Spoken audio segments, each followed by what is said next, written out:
ఎవరో కూడా డబ్బులు ఇవ్వకండి అమ్మా. మీరు భోజనం చేయండి, నేనే డబ్బులు ఇస్తాను, సరేనా? మీ దగ్గర ఉన్న డబ్బులు మీ దగ్గర ఉంచేసుకోండి.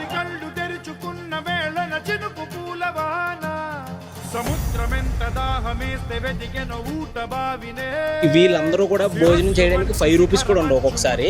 సో ఈ రోజు ఇక్కడ ఎంతమంది అయితే భోజనం చేస్తారో వాళ్ళందరికీ కూడా మనమే బిల్ పే చేయబోతున్నాం.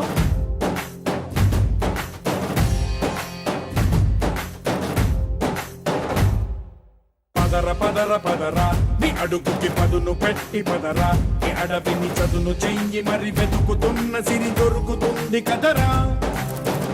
పదర పదరా ఇప్పుడమిని అడిగి చూడు పదరా, ఈ గెలుపను మలుపు ఎక్కడను ప్రశ్నలన్నిటికీ సమాధానమిదిరా.